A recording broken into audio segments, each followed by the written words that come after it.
I was in the prep kitchen, sweat sticking my hair to the back of my neck. It was the night before the final Golden Whisk competition. The biggest moment of my culinary career. My station was a mess of herbs and reductions. My focus absolute. Then, my phone buzzed on the steel shelf. It was a text from my mother. "Kimberly. Honey. Dad and I can't close the restaurant for your competition. We have to launch Lauren's new wine menu that same night. It's just unfortunate timing. We'll celebrate with you after." I stared at the screen. Unfortunate timing. Seconds later, another notification. My sister, Lauren, 21, had just posted a glittering selfie on Instagram. The caption, "Big night. So excited for the launch. Have you ever been forced to become invisible so someone else could shine? Let me know your story down in the comments." I didn't cry. I didn't beg. I looked at the text message. Then, at my own faint reflection in the stainless steel door of the prep kitchen fridge. My eyes were tired. I glanced at the menu plan I'd pinned to the wall, a safe, modern, deconstructed dish designed to impress the judges, and, if I'm honest, to finally get the approval of my parents. I took a deep breath, the smell of bleach and old thyme filling my lungs. Then I picked up my phone and typed back a simple, two-word reply. "Enjoy the launch." I didn't wait for an answer. I powered my phone off and slid it into my locker. Then, I walked over to my prep plan, ripped it off the wall, and threw it in the trash. From the bottom of my bag, I pulled out a heavy, leather-bound notebook. The cover was cracked and stained. The pages yellowed. It was my grandmother Evelyn's recipe book. I flipped past the easy stuff, past the restaurant's current menu, to a page near the back. One stained with what looked like wine and butter. It was her signature dish. A complex, classic heritage stew. The one my father, Brian, called peasant food, and my mother, Kimberly, called too old-fashioned for their brand. A cold, decisive smile touched my lips. This would be my retaliation. To understand why, you have to understand my family. In our family restaurant back in Oregon, you were one of two things. You were either front of house or back of house. Front of house was where the spotlight lived. It was laughter. It was charisma. It was shaking hands with politicians and charming the wine critics. My little sister, Lauren, was born for the front of house. I was born in the back. I was the smell of onions and hot metal, the clang of pots, the quiet hum of the walk-in freezer. I was the one who knew how to fix the dishwasher when it choked, how to break down a whole hog, how to make the sauces that my father proudly sent out to the dining room. I was the engine, hidden in the dark. I still remember my 12th birthday. It was a brutal Saturday night shift. I'd been on the dish pit for 4 hours. My hands raw. When my parents finally brought out a cake from the cooler, the dining room burst into song. I dried my hands on my apron and walked out, assuming, just for a second, it was for me. But the cake, a beautiful 3-layer confection, had thick pink icing that read, "Congratulations, Lauren." My sister had won a middle school public speaking competition that week. I stood there, smelling like dish soap, as everyone clapped for her. My mom, Kimberly, saw my face and hurried over, giving me a gentle pat. "Oh, honey, we just thought we'd use this one for both. It's just easier than getting two. You know, go ahead and blow out a candle." So I did. I clapped for Lauren with everyone else, and ate a slice of her congratulations. But the real symbol of my place in the family wasn't a cake. It was table number 1. Table number 1 was the big, round oak table in the center of the dining room. It was reserved for us, the family, but in reality, it was reserved for my parents, and for Lauren, and for whatever important guests they were entertaining. My spot. Well, I learned quickly that my spot was optional. I'd come to the table after a shift, and my father, Brian, I would already be pouring wine for a food critic or a local politician. He'd see me and say, "Oh, Scarlett, we're a little tight tonight. Just grab a stool at the bar. Would you?" My place setting, the unused place setting, was the first one to be cleared to make room. The napkin, the polished silverware, the empty water glass, all swept away in one smooth motion by a busboy. I learned to stop even trying to sit down. I learned that my presence was disposable. I'd just eat standing up in the kitchen, by the heat of the pass. Listening to their laughter float in from the dining room. The only person who ever saw me was my grandmother, Evelyn. She was the one who had started the restaurant from nothing. With just that leather-bound book of recipes, she'd been pushed to the side. 2. Once my parents decided her food wasn't modern enough for their new brand, she'd find me in the dry storage room, practicing my knife cuts on potatoes that were destined for the trash. She wouldn't say anything for a while. Just watch. Then she'd take the knife from my hand. "No, child," she'd say, her voice like rough silk. "Your wrist is too tight. Let the blade do the work." She taught me everything. How to clarify butter until it was liquid gold. How to build a sauce for 3 days until it was deep and complex. How to respect the old techniques.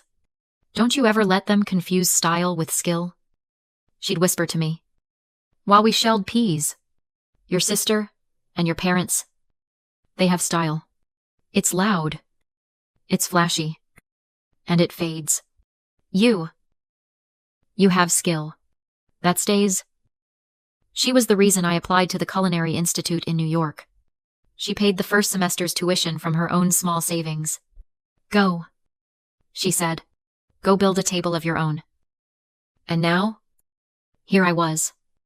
The night before the final competition, I was exhausted, practicing the heritage stew, my hands aching, when my phone, which I'd turned back on, rang. It was Lauren. Her voice was bright and airy, like champagne bubbles. "Hey," she said. "You're really stressing Mom and Dad out. You know." I stopped stirring. "What are you talking about?"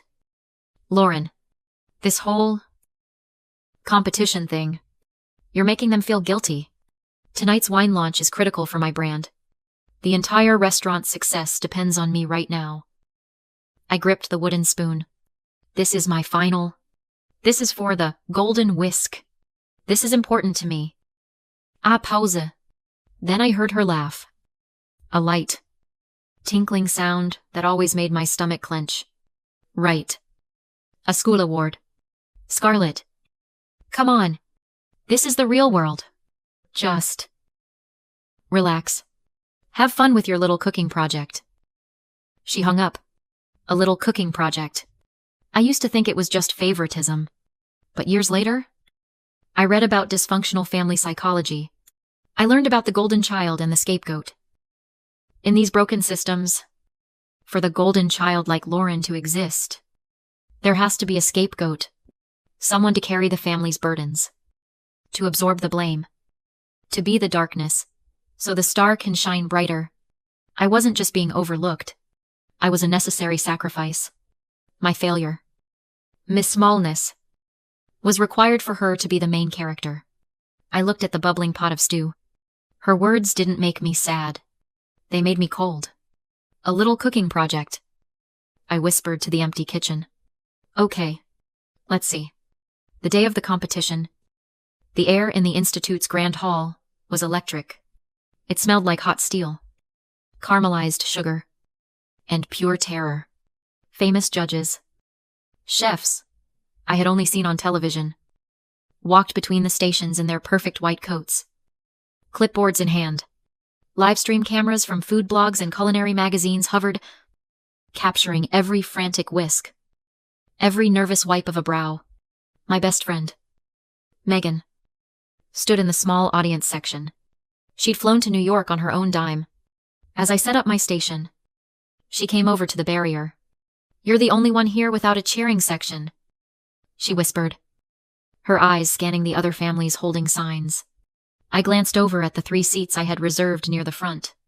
One was for Megan. One was for Grandma Evelyn, who was too frail to travel, but had promised to watch the live stream. The third was for my parents. It was empty. I'm used to it, I said, my voice flat. I turned back to my station and laid out my knives. The timer started. For 3 hours. The kitchen was a blur of controlled chaos. To my left, a guy was using liquid nitrogen and creating foams. To my right, a woman was deconstructing a lemon tart into something that looked like abstract art. They were making the kind of food my sister Lauren would have called brilliant. The kind of food my parents desperately wished I would make. I just kept my head down. I braised. I simmered. I clarified butter, just like Grandma Evelyn had taught me, skimming the solids with a patience that felt ancient. I was making the peasant food from her notebook. The judges walked by my station. I could see the skepticism in their eyes, while others presented delicate towers and colorful gels. I was working with dark, rich, humble ingredients. One judge, a famous French chef known for his brutal critiques, just raised an eyebrow at my heavy cast iron pot and moved on. He didn't even ask what it was. With 10 seconds left, I plated. It wasn't flashy. It was the heritage stew. Deep and dark, with a perfectly seared piece of meat, glazed root vegetables, and a single, bright green herb on top.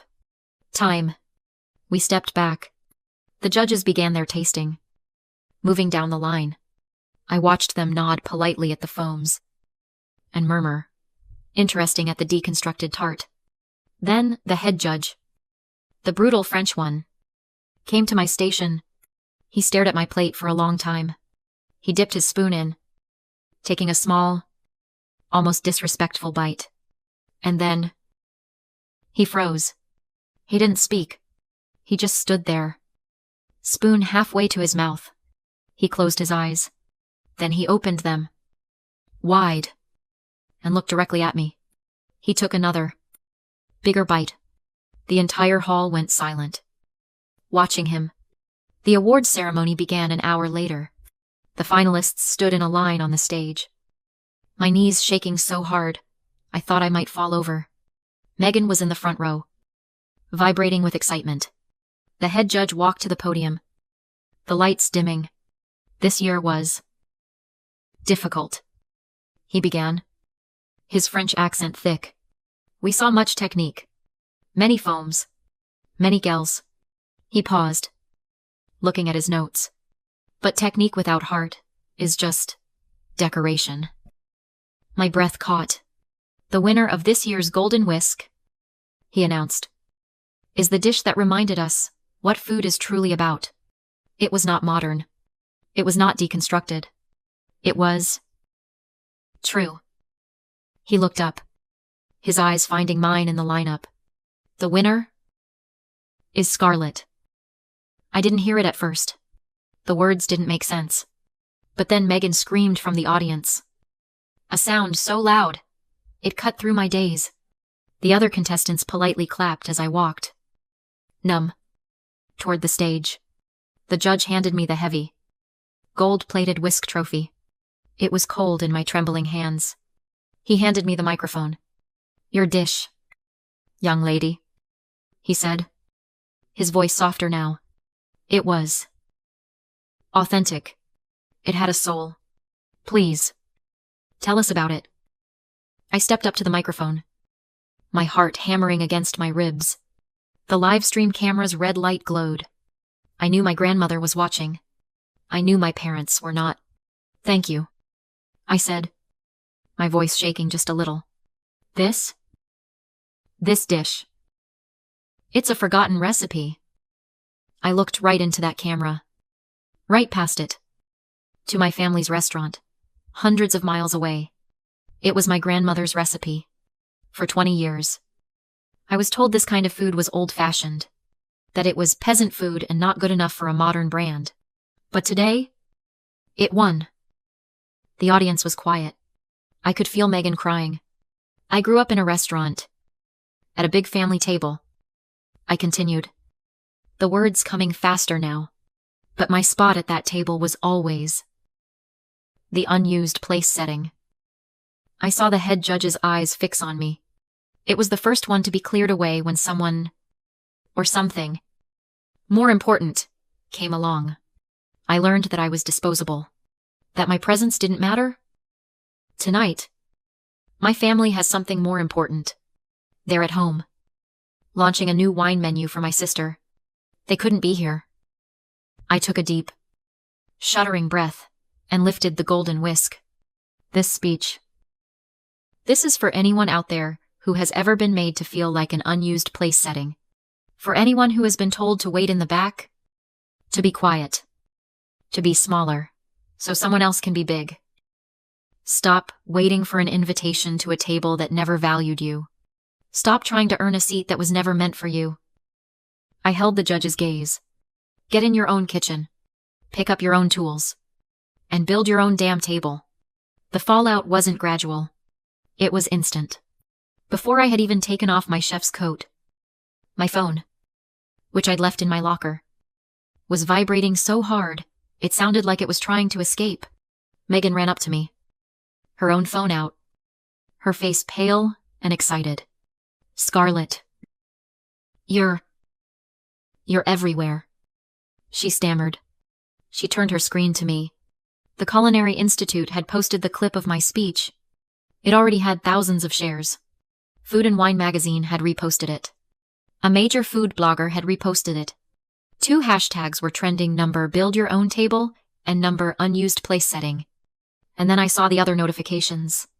My phone was exploding. Missed calls. Texts. Voicemails. All tumbling over each other in a cascade of panic. I opened the review page for my family's restaurant.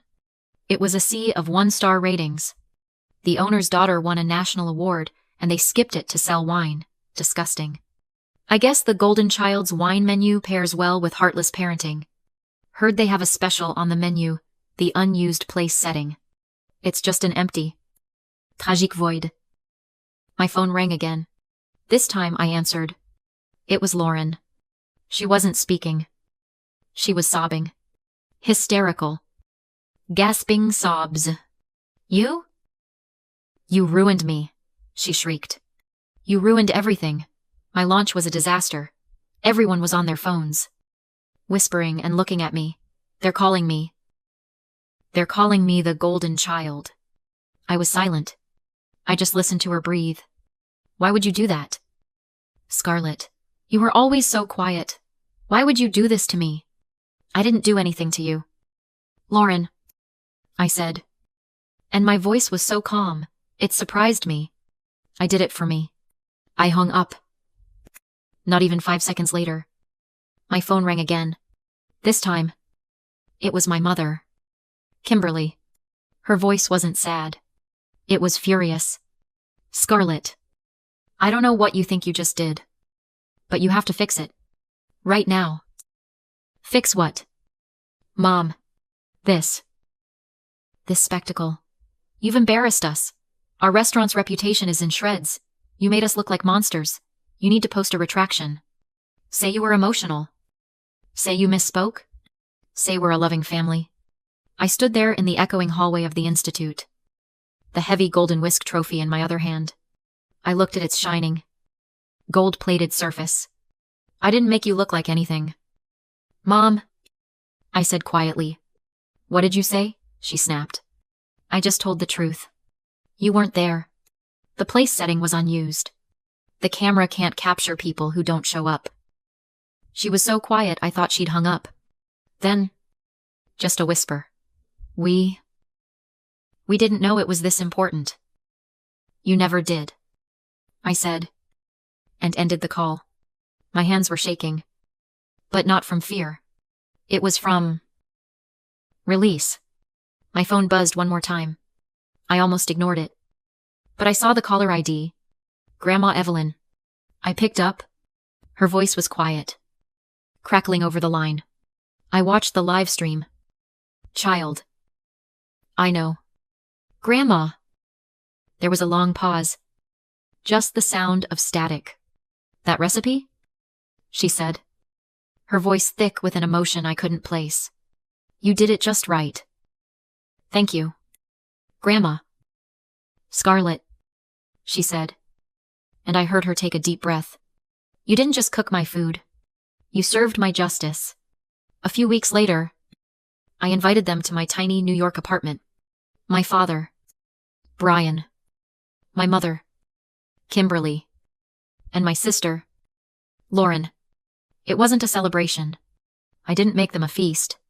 I made a simple pot of tomato soup and served it with toasted bread.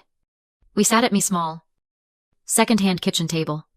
For a long time, the only sound was the scraping of spoons against ceramic bowls. They look smaller here, away from the theater of the restaurant, swallowed by the noise of the city. Finally, my father put his spoon down. He looked at his hands, then at me. His eyes were heavy. We didn't see, he said, his voice quiet, stripped of all its front-of-house's boom. We didn't see you. Scarlet. I nodded, taking a slow breath. I know. My mother looked like she wanted to make an excuse, to fill the silence with reasons, but she stayed quiet. Lauren just stared into her soup. I'm not ready to forgive you, I said, and the words were clean, without anger. I don't know if I ever will be, but I'm done being invisible. I looked at each of them. From now on, you either show up, or you don't. The choice is yours. But the invitation, I said, will be on my terms, at my table. Later that night, after they'd left, I took the Golden Whisk trophy from its box. I hammered a single, sturdy nail into the plaster wall of my kitchen. Right above the stove, I hung the whisk where I could see it every day. It wasn't a trophy from a war. It wasn't about revenge. It was a deed. It was the ownership papers for a life I had built for myself, from scratch. And if you're listening to this, if you've ever felt like you were on the sidelines of your own life, if you've ever felt like the unused place setting, this is my letter to you. Stop waiting for their applause. Your value is not built by their recognition. Find your own kitchen. Find the thing that only you can do. The thing they called old-fashioned, or too quiet, or not important. Pick up your own tools. Build your own table.